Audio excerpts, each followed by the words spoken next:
When it comes to lighting, we're a lamp house. My wife loves lamps. She has lamps in different shapes and sizes all over our home. And the nice thing about a lamp is that it not only illuminates a room, making it cozy and warm, but it gives a sense of design and decor that can fit your unique style. See, my wife just got these brand new lamps, and what do you do with lamps in a smart home? You use smart bulbs. So this video is actually going to be the first in a 5-part series on smart bulbs where we'll talk about basic principles, look at different product reviews, as well as more in-depth technical tutorials. So if you're interested, I hope you'll stick around for the rest of this video and the ones to come. Let's jump into it.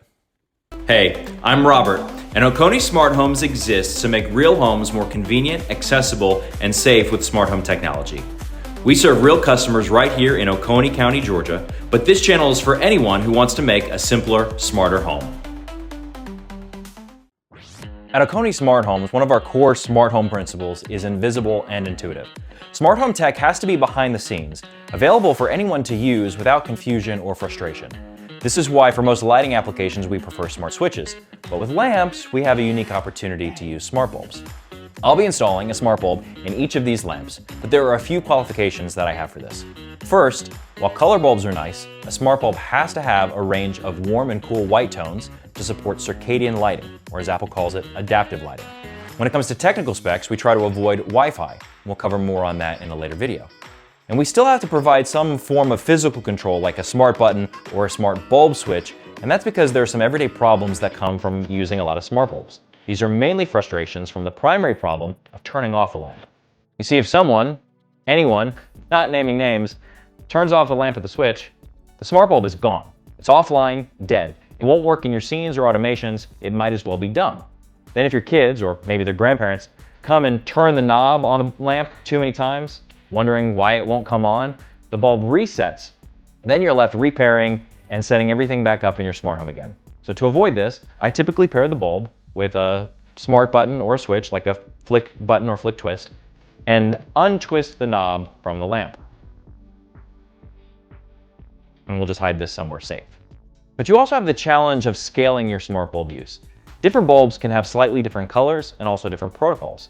Too many Wi-Fi bulbs can be a problem, and too many varieties in general can create inconsistencies around your house.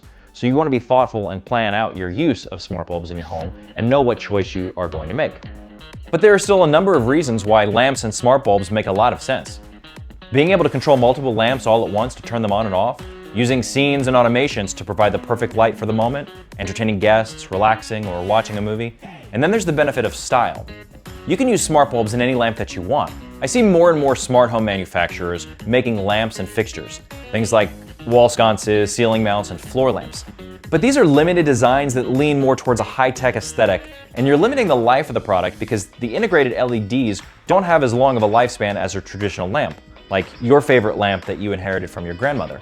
You won't hear a lot of tech YouTubers talk about this, but you need to strike a good balance of technology and design. Using a lamp with a smart bulb can give you that balance to design your home in your unique style while still enjoying the convenience and accessibility of smart home tech. So smart bulbs can really open up the door for creativity in your home's design. So here's what I've learned. Lamps and smart bulbs go hand in hand, but only if you set them up right.